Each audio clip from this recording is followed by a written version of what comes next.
All right, guys, we're back with another edition of the podcast. We had to bring Ronnie back. He thought that nobody was going to watch his podcast, and you really, I mean, I just went and scrubbed through the comments because I just wanted to make sure there was something people wanted to ask you, right? Probably our most highly praised the people, they love you. I mean, you're inspirational. Oh, my competitors don't. Yeah, I mean,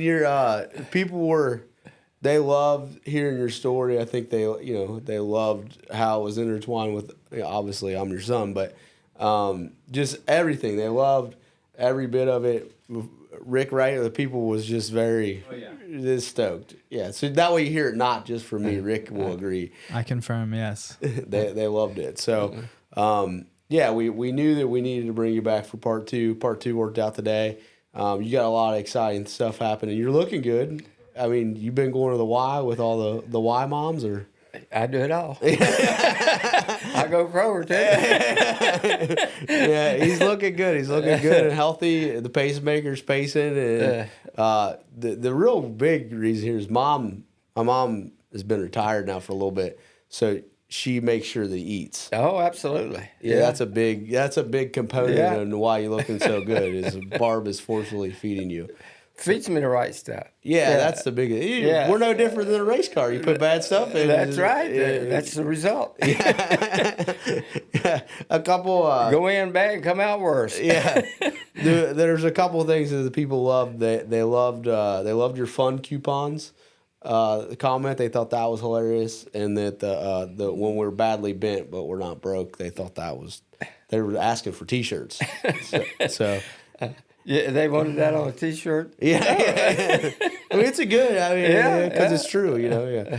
All right. So the other thing, there was a couple comments that that you should run for president. So maybe now's a great time to say, like, are you going to officially run this year? Or? Well, I don't want to be vice president. That's on the Republican side. That's the only chance I'd have.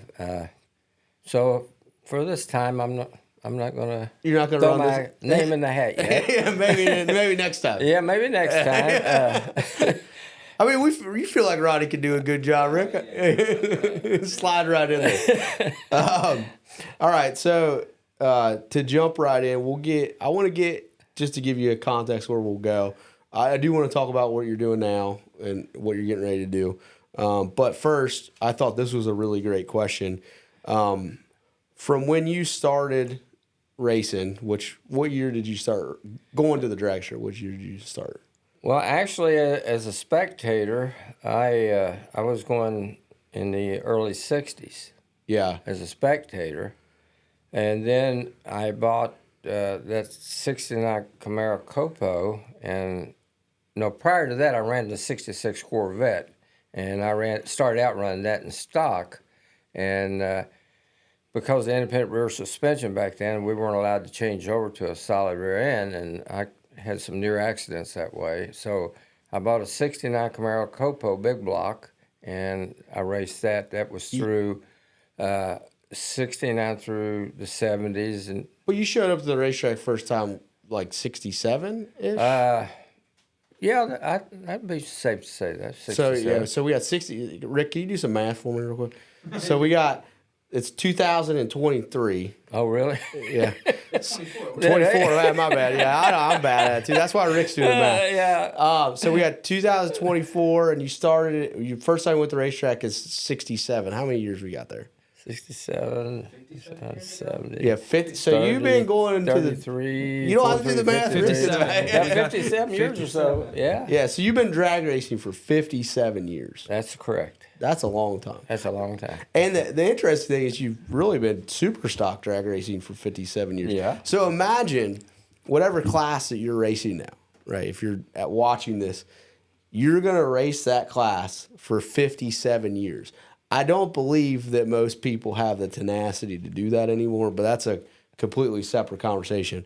But the question was, what's from then to now, what's some of the biggest changes you've seen in drag racing and its culture? Well, it seems like the culture in drag racing now is there's a lot of older men and women that's in the sport. It's so expensive to race now, and it's hard to even get beginners out there. So I don't know where this drag racing is going to go to in the near future here. Even the top fuel funny car teams, pro stock, they're having issues getting the money to race on. And it's even worse for us sportsman racers.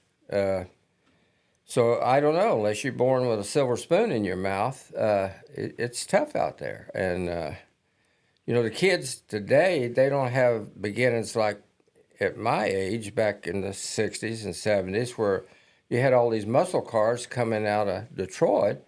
And so we had, race car then. We looked at it that way. It didn't cost that much to race. It already had engine combinations you liked, and we could race them. Today, there are all these economy cars and whatever, and it's a different environment, totally. Now, the type of racing you're doing, there's good things coming out of that. Yeah. I think you hit a good thing, though. It definitely, like you bought a car, if we pick on the Corvette, you bought a car right off the assembly line. You went out to Thornhill and you raced it. They had a class for you that was built around that production car. Do you remember what you paid for the Corvette? $4,000 $4,800, I think it was. Yeah. So which is expensive, but But it didn't have any options on it other than a big motor. Yeah, I didn't want none of that. Just a big engine. Yeah, if I wanted that, I'd have got a pasture car. But for you though, for $4,800, $4,500, whatever that money was, you bought that. You took it to the races. They had a class at Stock Eliminator was built around the production car, so you weren't really allowed to do a lot to it. That's right. So, and 7-inch slicks. Yeah. So, but for by the time you bought slicks, you're racing for $5,000, which is again, still at that time, I'm sure it was still but it was a brand new car, so I'm sure you financed it. So you didn't Absolutely. know. Yeah. So for $200 a month, Ronnie was drag racing. Yeah, I remember when I hired in at General Motors when I got out of the military. The first week I broke $100 for the week. Man, I thought I was in the chips. So I can race forever now. So you made $100 a week? Like that was a good week? Yeah, it was a good week. Yeah. Wow. Things have really changed. Yeah. Gosh, dang, that's crazy. I never knew how much money you made. Yeah, it started out there. That's right. And glad to get the job. It was paying more basically than a lot of skilled trades or teachers or whatever. We had teachers that hired in there at the Do you remember what you made per hour? No. No, I don't. Yeah, well, but $100 a week. That's what I was looking at. It made it look better and sound better, saying I made $100 this week. Then, we were all eligible most of the time for overtime pay. Yeah. And if you work night shift versus the day shift, there's a premium there for that also. But my time at General Motors, I enjoyed. It's all young guys, and every one of us generally went to the night shift because, no seniority to start with. But anyway, all those young guys get together, and we'd go out on Norwood Ladder. We'd race every night, when we got off. And but those days will never come back, that type environment for young guys, young women. Like you said, we could buy a fast car right from the factory. You finance it. And finance it, too. Yeah. Then there was a used car lot there in Covington, Howard Adams Auto Sales. And back in those days, he kept a lot of the hypo cars on his lot. Well, us hammerheads, we go down there under the pretense we were thinking about buying a car, And he turned us loose with those things on the weekend. Didn't have to have it back till Monday. What a dummy. Yeah. We had 409 Chevys and everything, so. And old Howard, he just laughed. Well, a side story. I have some other questions for you, but some side stories. One that I think is really funny. Can you talk about all the warranty work that your Corvette had done? Yeah.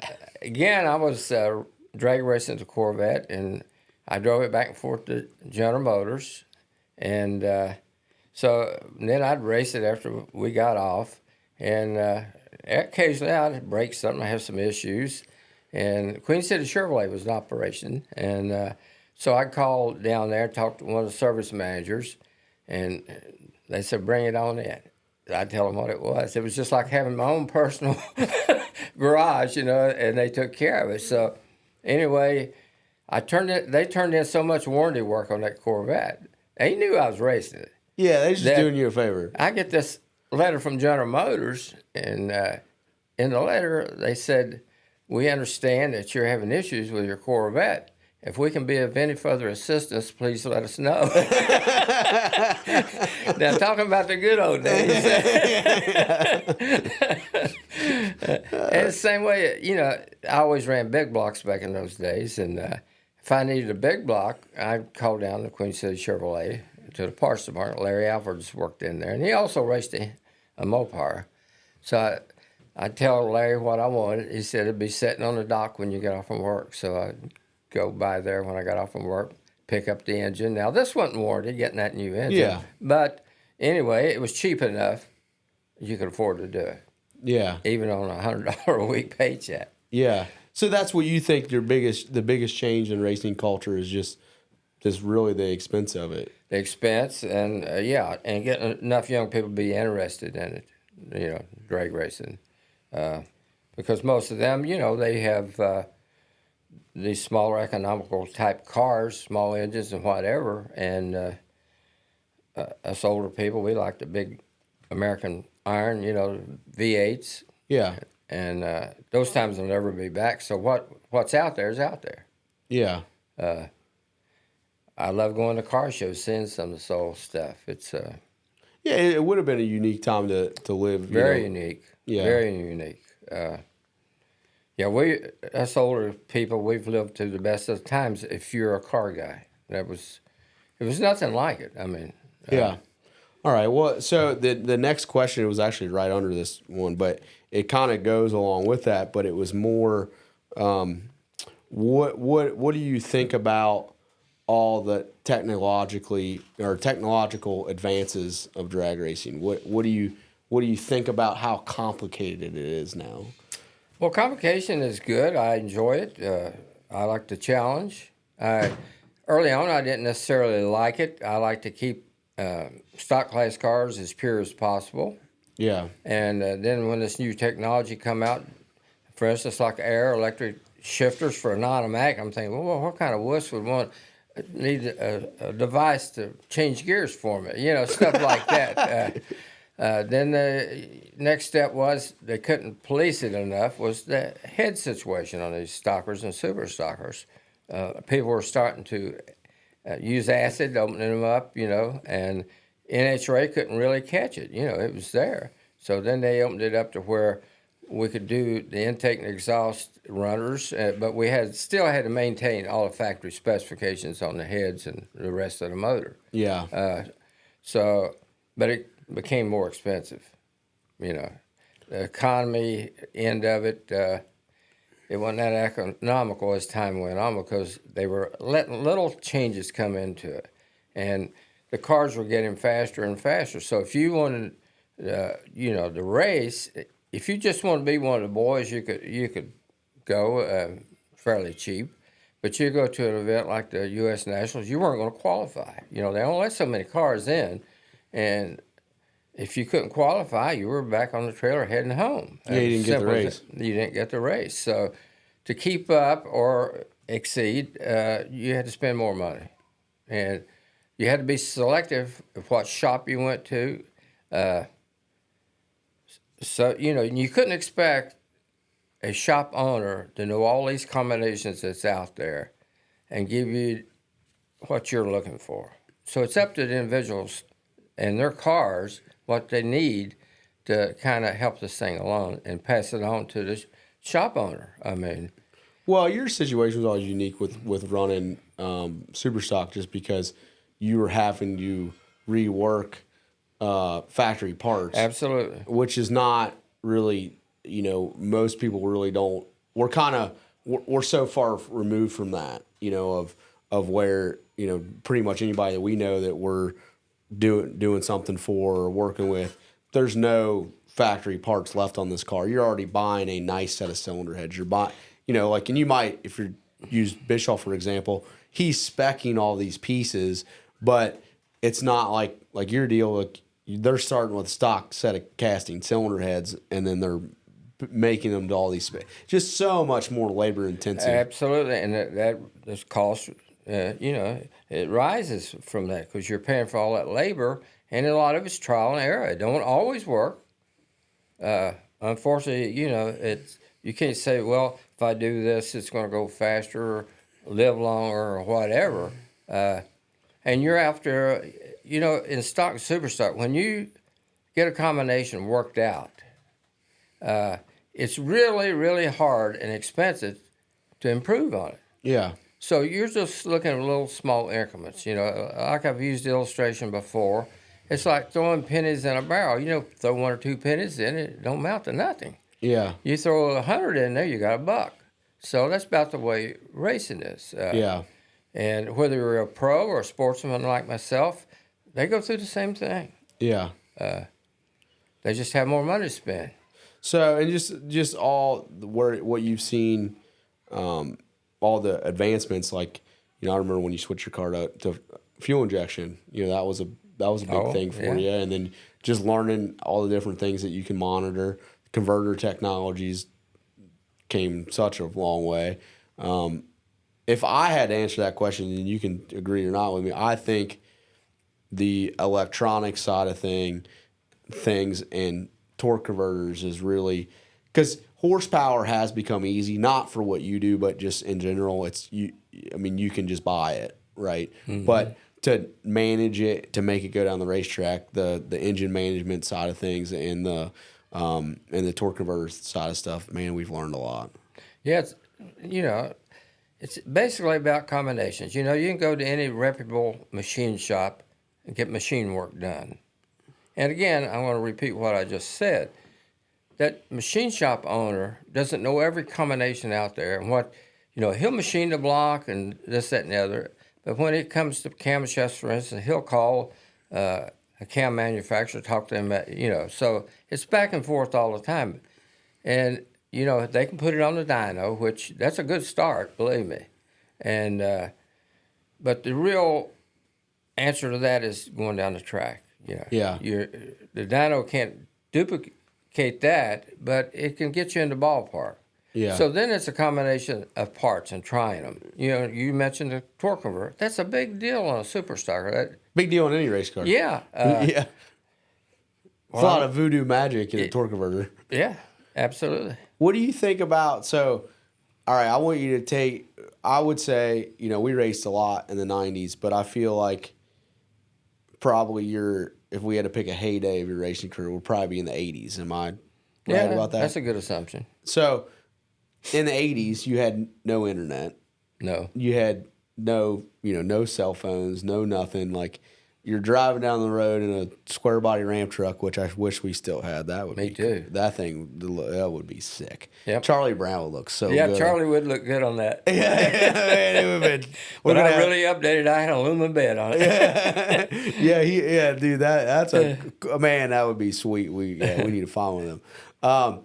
But you're driving down the road in your Ram truck and your '69 Camaro, and I think people now, they take for granted the amount of information that's out there for absolutely free. Whether it's good or bad information, you have to sift through to figure that out. But there's a ridiculous amount of information. Like, for you, then if you're looking for information, you're calling somebody on the phone, you're talking to people at the racetrack. I guess you're sending a letter. I don't really know. Like, what did that look Pigeons. like? Yeah.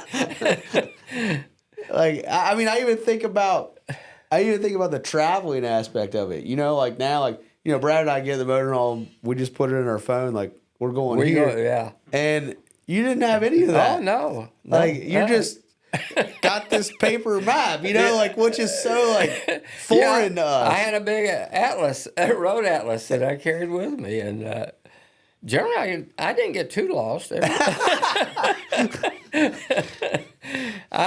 No matter what, I had fun along the way. Whether I was lost, we were going racing, and that was the ultimate for me. I generally got there on time even, and I thought it was all good. Not that everything went perfect once you got there, but myself, and the guys that went with me, we were always willing to, whatever the car needed when we got there, we worked on it. We've wore out other people just watching us, because we're going to make the program. We drove all these miles, and we're going to make the program. Yeah.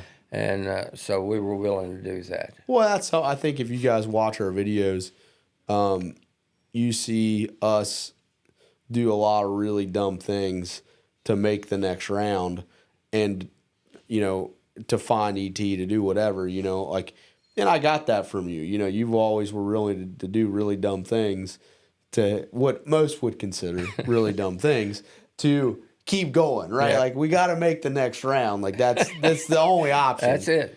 Yeah. So, I've watched you do some real dumb stuff to just keep racing.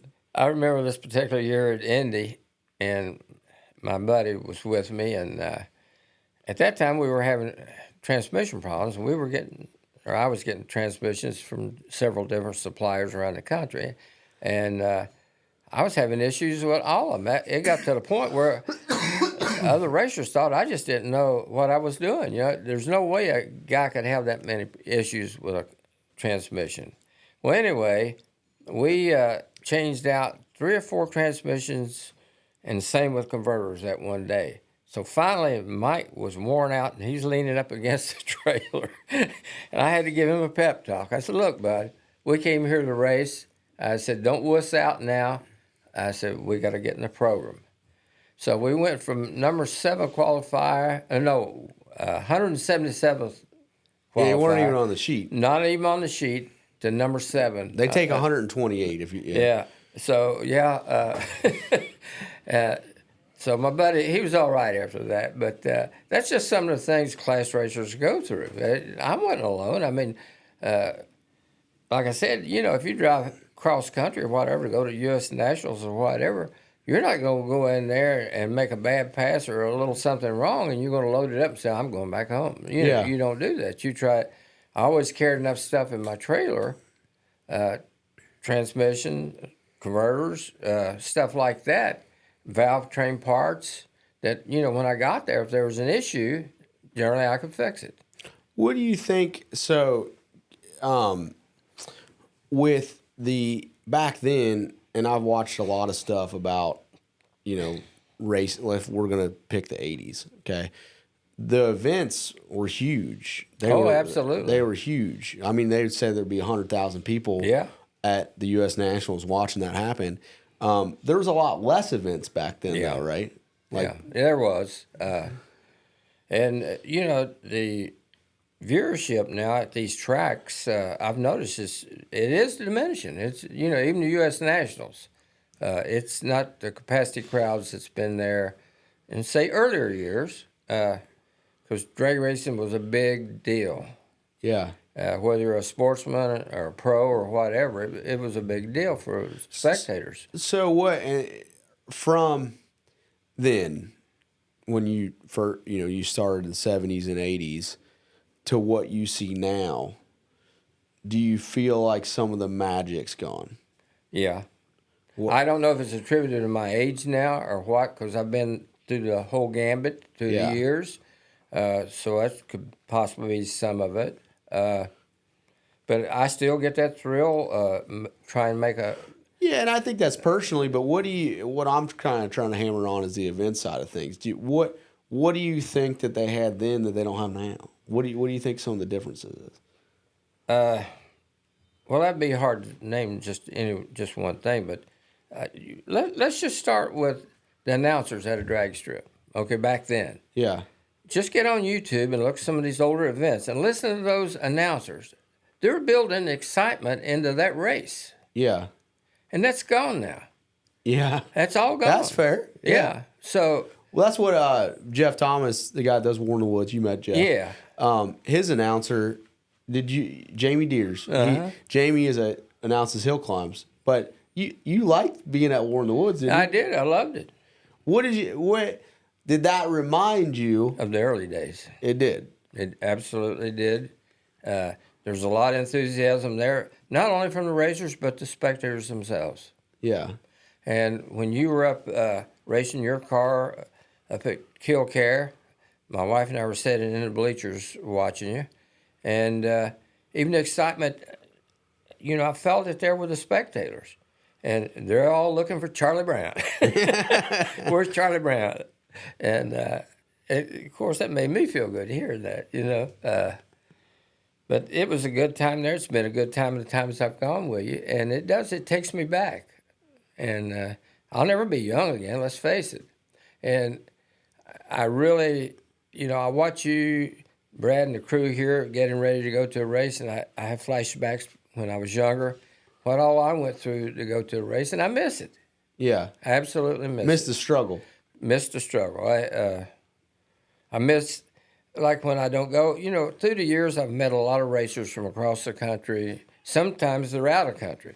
Yeah. And, it's good to see them again. It's like a family reunion. You go to a track like at the U.S. Nationals. It's like a family reunion. You see a lot of the people that you've raced with for years, and I like that. Yeah, that's cool. Yeah. What So my question to you, I've been thinking about this. If we gave you 20 years, right? So you're 81. If you're 20 years younger, you'd still be 61. So that's let's just say you're 50. Okay. What if you were 50 years old? What kind of racing would you be doing? If I was 50 years old again, and I had unlimited money, let's just say. We'll take that. Well, for me, it would be pro stock then. If it's unlimited money, I think that that class, the engineering and everything that goes into that class, there's nothing out there any better. Yeah. It's just amazing out of 500 cubic inch engine and what they can do with them. To me, that's... And they're naturally aspirated, by the way. Yeah. I mean, I think, agreed, that, pro stock, it's a shame to me that more people that are interested in drag racing now that don't know anything about pro stock. Yeah, they don't understand all these different classes and whatever. That's true. That's very true. And some of the classes, there's so much alike that to that spectator, there's no separation there. It's well, and like for pro stock and pro mod, like I really have always liked pro mod. I know you did. Yeah, and like I love pro stock too. I would drive. If you got either one of them, I'll drive either one. I'm throwing it in there. You got a pro stock car, be happy to drive it. That Ronnie would be totally proud of me at that point in my life. I might drive a pro stocker, then he dies. He's just like, that's it. Yeah, I'm proud of him now. So if you got a pro stocker, I would love to make a lap. This is me banging gears. Yeah, it would be so tight. Well, at one time there, I was offered a pro stock ride. Yeah, you should have done it. I should have done it. Yeah, should have, would have, could have. Yeah. Well, maybe somebody out there that's watching is like, man, maybe they'll let you make a lap too, Dad. Ramps. But yeah, I mean, I think if you're looking at pro stock and pro mod, like obviously the pro mod car is a lot faster, but now I really miss the early days of pro mod because it was just so wild. Like the bodies and stuff, they always had wild looking wheelies or whatever. It wasn't, they weren't super aerodynamic. They just wanted this car to look cool and like all this stuff. Well, now a fast pro mod car looks just like a pro stock car from the out. I mean, there's differences, right? Yeah. But for the average person, they're like, yeah, it's a 6th gen Camaro. And then they're like, yeah, that one over there, that's a 6th gen ish, right? But and then there's so much emphasis put on, the aerodynamic package, all that stuff, which I get it. That's important. But, the average spectator, it's hard for them to differentiate. It is. Now, when you get up in a pro classes like Top Fuel or Funny Car, yeah, they can identify. You know, you got a dragster, you got a bodied car, a door car. Yeah. Basically, a funny car. It looks like a door car. Well, that's a very loose Yeah, term. it's you gotta use your imagination. Yeah, that's why it's a funny car. But I mean, even for us, like, you know, and Ricky doesn't even know that much about drag racing, but the amount of times that he hears people call cars that we're racing with pro mods, he's like probably tired of hearing that word. I get tired of hearing that word because it's people really don't even know what it is. Right. They just say that. You know, I've heard people call Charlie Brown a pro mod. Like, you're not even. Yeah, I didn't know they made 4-door ones. You know what I mean? Like I like. Whoa, Now they have 4-door pro stoppers. They did, yeah, for the weight break, yeah.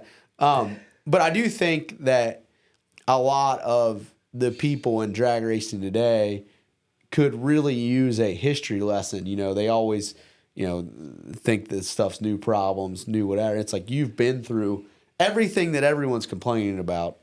That's already been complained about. Yeah, it's in the past. Yeah, it's been complained about a bunch. In the past. But, you know, irregardless if I had issues or what, you know, I enjoyed it. I lived for that sport. That was. Yeah, you still do. I still do. At 81 years old, I still get a thrill. The other big question was, and I guess you'd have to convince Brad, but would you ever make a pass in Charlie Brown? Oh yeah. Yeah, you didn't even think about that. Maybe we'll have to sit it down on motor then. I thought it was funny there. A few years ago, Brad said, "You better straighten up, Jason. I'm gonna get your dad to drive." That's funny. Oh man, I knew he didn't really mean it. Now he might have. But then again, I left that possibility open. Said, "You remember that time, Brad?" Yeah, I brought my helmet. Yeah. He said, "Ronnie, why are you carrying that helmet?" You gotta have fun with it. You know, this drag racing. If it's no fun, you don't need to be out there. Yeah, that's the most true statement. Yep, you don't need to be out there, and you got to be willing, you know, to make sacrifices. Let's face it. So all right, that's a good question. So for someone that's drag racing now, let's just say they're in their 30s or 40s, which primarily that's what a lot of the age group that we race with, and they're getting burned out on drag racing, and they want to sell their car, or they want to get out. What has continually kept you going and kept it fun? For me, you know, it's the competition. That is it. That's for any drag race. It's competition. Very few people has ever gotten rich drag racing. Yeah, they're not many of them. And you know, some people, you know, start out with a fortune, wind up with a little. You know, it's just the way it is, and you got to be willing to make that sacrifice. I could have retired 100 years ago, but I still have that spirit that, you know, when I go to bed at night, I'm thinking, well, what else can I do here? You know, it's just, it goes through your mind. Am I missing something? Yeah, never stop thinking. Never stop thinking about it. So now, we're kind of, let's see, where we're at. We're in August, right? Mm-hmm. Yeah, I'm right. Yeah, see, I'm bad with the dates. You're getting ready. You're planning on racing the U.S. Nationals again this year. I am. You excited about that? I am. You barely got in. Barely got in. You know, NHRA goes by grade points as far you can enter the U.S. Nationals or all national events. Yeah, so basically you have to race enough race. Each race he races is a grade point, and you have to have enough to right. go. And you know, they start out with say 6 or 7 grade points, and then they work their way down. When they finish up with one grade, they go to another. Well, I only had 3 grade points. I had some health issues, and so I wasn't able to go racing. And it got to 3 or 2, and then they ran out of space they were only allowing 150 in, and it was 140 nothing, I think, was already entered, And my friend Casey, he stayed on the internet, and he was just waiting for someone to drop out. So that's what he did. As soon as a guy couldn't make it, he dropped out. Then Casey hit the button and got me in. And Ronnie was in. I was in. Yeah, he calls me all excited. We made it. That sounded like Joe Biden and Kamala Harris. Didn't know what to say. Joe, we made it. That's funny. So now you're getting the car ready. I mean, you didn't need much, but you're kind of some changes and things and work on some stuff. You don't have to go into that, but yeah, you've been working on the car, getting it ready to go. Yep. That makes you happy, huh? It does. Yeah, it does. My wife says that's when I'm the happiest, when I'm... Yeah, she said you're hard to deal with unless you're going to racing. Yeah, I said, Barb, we're going racing. But she's been a wonderful wife to put up with me all these years in racing. Yeah, how long you guys been married? 59 years. Dang. Yeah. So you've been drag racing 57. And you've been. Yeah. Well, I'm not even gonna say you've been married to mom. Mom has been married to you for 59 years. She needs some. I mean, she needs something. I know. I hear what you're saying. Actually, back in when I was racing the Corvette, she ran some of the powder puffs. Did good. She was a good driver, and she got her driver's license driving a '65 Goat stick. Yeah, we talked about that last time. We've heard flipping the cop's hat off. Hat off his head. I was sure she failed, but So all right, so you're going to the U.S. Nationals this year. What year did you, Rick? I might need some math real quick. What year did you first go to the U.S. Nationals? I wish you hadn't asked me that because I'm not. I think it was 74, based off the scrapbook at the house. It could have been, Jace. That's we'll go with 74, Rick. Yeah. It was 50 years ago.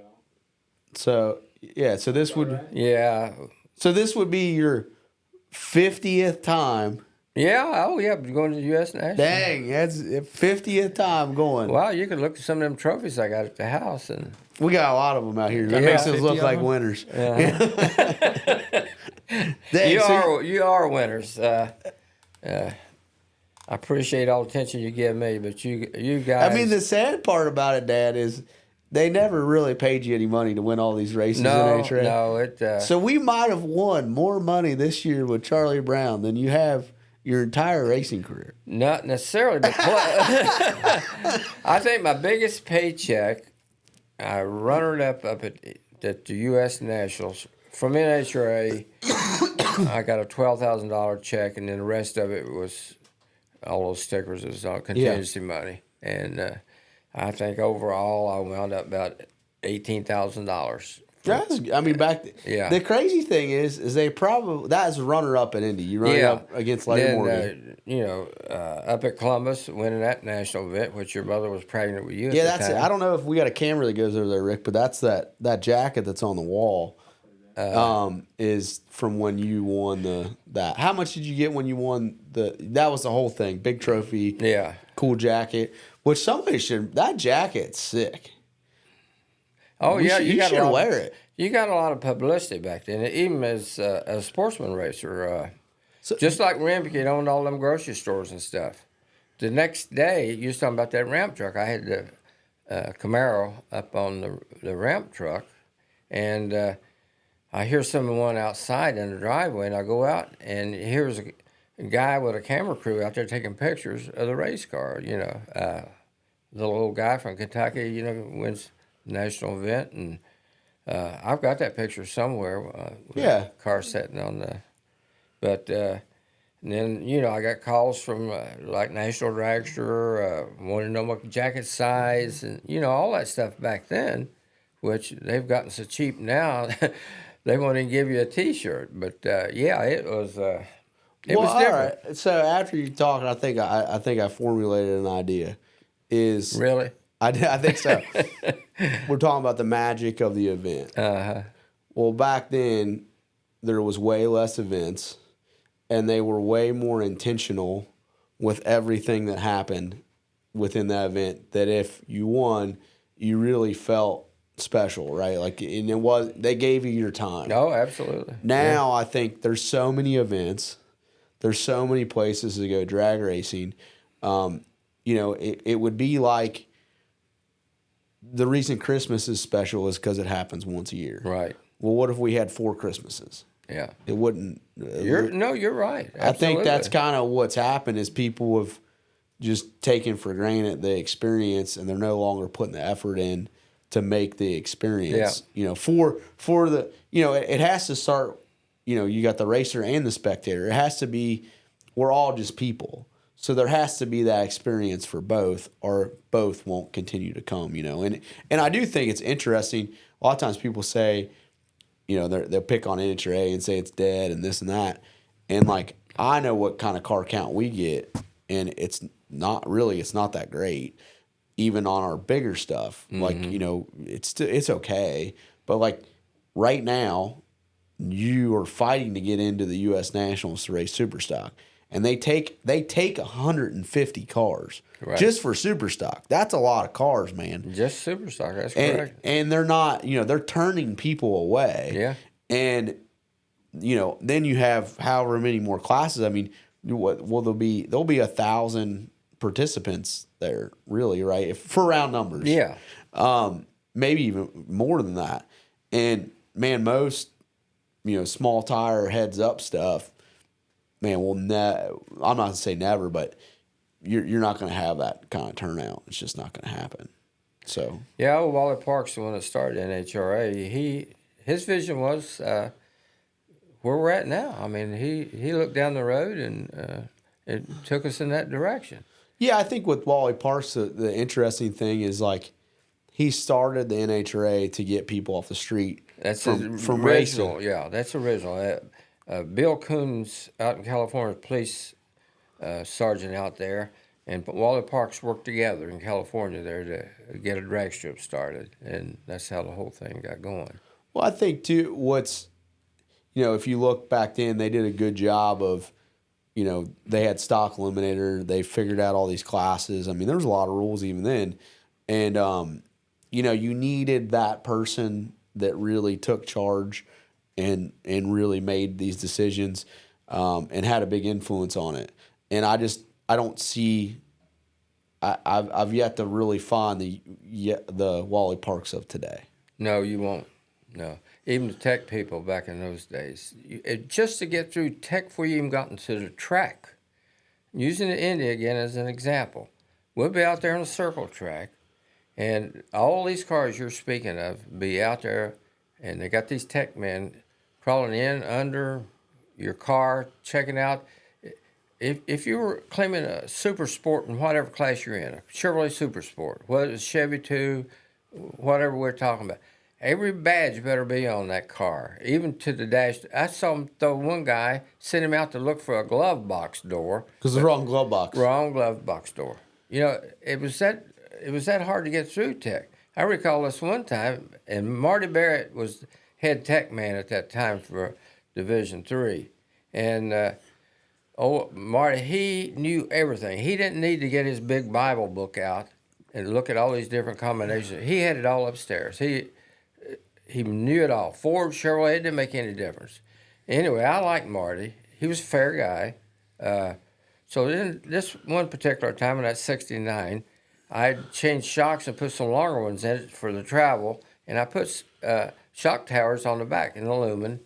And so Marty, he's all over the car, and he wobbles by a big guy. And he's leaning up against, I got the trunk open, and he says, "Ronnie?" I said, "Yeah, Marty."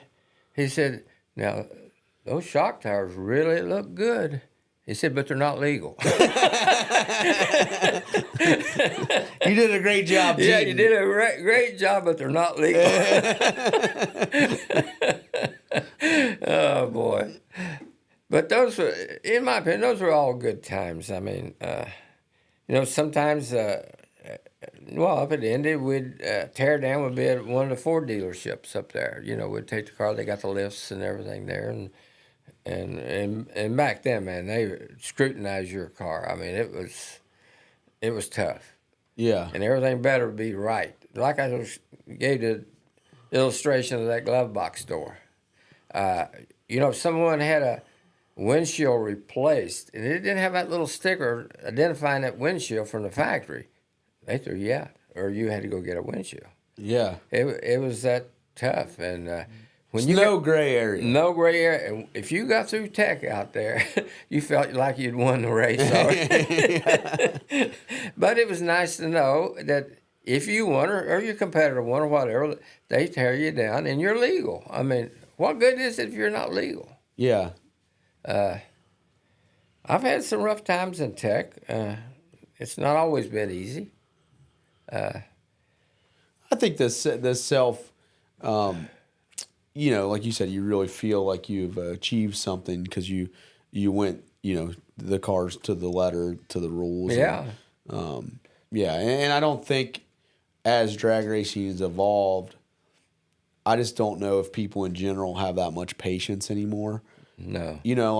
Like you even in the 90s, going to the event, we had to get there early because we had to go, and get tech tech took the whole day, and then the next day, there's so many cars that, we may only go down the racetrack once, and then the next day we only go down the racetrack once. And it's just this long, drawn out process, which you guys were, your generation was just built different. You were all right with that. Yeah, we grew up with it. So like now, like for me, like even with what we're doing now, I don't have the patience for that. Yeah. I want to get there. I want to race. I want to race that day. I don't want tech to take that long. Just look at it. And then I want to race that night, get done. By 1 or 2 in the morning, and somebody gets paid, and we go home. Yeah. And I don't. I think a lot of people think like me, where like, when you guys go to Indy, dude, I mean, it's just like going to, Lights Out or No Mercy. I mean, you're getting there on, Saturday of the week before. Yeah. You're trying to get your spot. And it's this big to do. But yeah, I don't think younger. I'm picking on myself. I don't have the patience to do that. I knew that a long time ago, Jay. Yeah, I'm sure you did. You didn't have me fooled. Yeah, I don't have the patience. I don't have the patience for the process. Yeah. It's a process, all right. And you tear a car down, and you still got to put it back together and race the next day. Yeah, you do. It's not easy. It never was. I don't think it's as hard today as it was back then. But you still, like I said, if you win and you check out legal, then you feel good about it. Yeah. And I would hate to think that I was purposely cheating. Some of these guys I've raced against and with for years, and them think that I was a cheater. Yeah, nobody ever think that. I mean, I think you have to push the rules. If you're gonna win in a limited style class, if you are obeying the rules to the letter and you're not looking at the spaces in between the letters, you're already lost. There's just not. You're already. I'm lost. not going to comment on that. But yeah, it's true though. It's absolutely true. If you just like you said, you got a certain amount of cast iron there to work with and to modify, and if you don't take advantage of every bit of that rule on what you can do, you're. Yeah. Well, I think it's really. I think your car now. Can you explain the engine combination? I think that people would find that interesting for how well, like what kind of horsepower it makes. It's interesting. Well, I don't like to say what it makes. Yeah, I know, but you can kind of get. Yeah, because it does make more than most of those engines like I'm running. Yeah. I know that for a fact, and it's proven it on the track. So yeah, mile per hour doesn't lie. Yeah, the mile an hour tell you that, and. Well, in general, though, just to give you an idea, so the engine he runs a 305 cubic inch small block. That's what comes in a Camaro. In super stock, you have to run a factory block, but you're allowed to run a bow tie block, which is GM's. It's a better block. And then they've done some different stuff for the heads, but for all intents and purposes, keep the conversation. Still got to maintain all the Yeah, it's a factory 416 specs. casting head. It has to be the stock valve size. The combustion chamber has to be the correct amount of cc's for whatever you're claiming. The compression ratio has to be correct for whatever year, make, model, all that stuff that you're claiming. It's still got a single plane intake with the tuned port throttle body on it, and it weighs Factory. Yeah, throttle all body. factory stuff. So you're just using all these things that are. I mean, it's a lot. It's a lot of rule. I mean, that just to give you some perspective, that little 305 probably cost more than the engine that's in Charlie Brown. Yeah. Yeah. Which, Again, you're talking about labor. To modify these things. And when I say modify, I still keep them legal, but all the things that you are allowed to do to meet factory specs. yeah. And it's time consuming. Yeah. Yeah, you're talking about just for generalities, you're talking about a 305 small block that goes 960s in a 3,100 pound car. That's fast. Yeah. Doesn't make sense. No, I guarantee you the factory engineers would have never believed it. Yeah.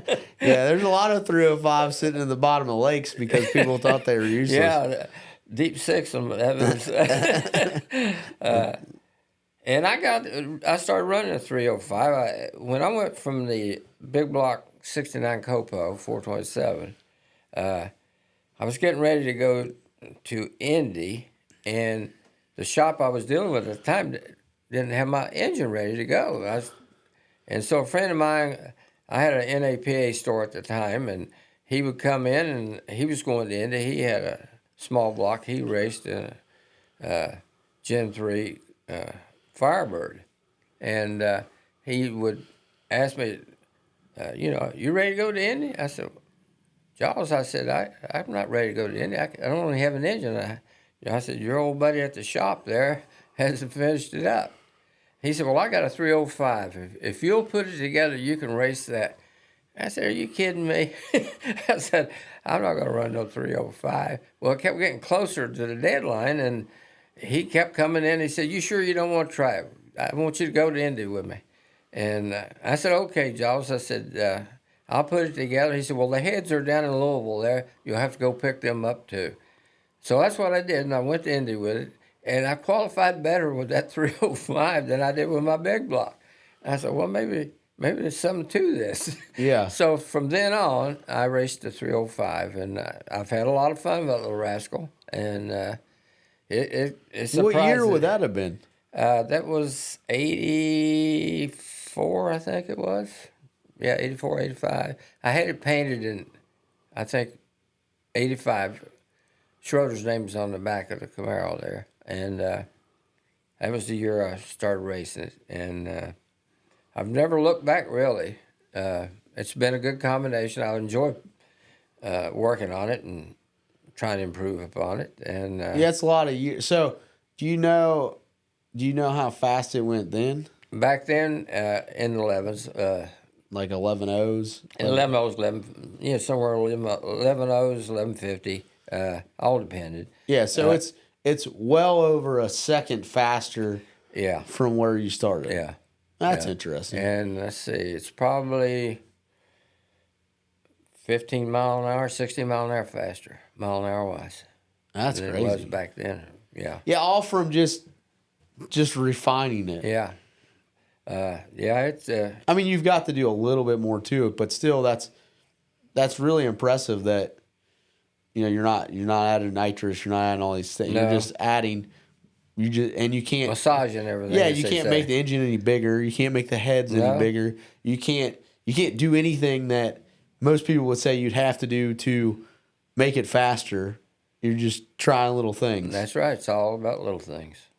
Yeah, that's crazy. Really. Yeah, it is. Like I said before, you can get an engine that makes X amount of power, and but then that's just one aspect of that race car, but it's all these other things that combination wise, like you were mentioned earlier about the converter, the transmission, the gearing and tranny, gearing in the rear end, tire size, rollout.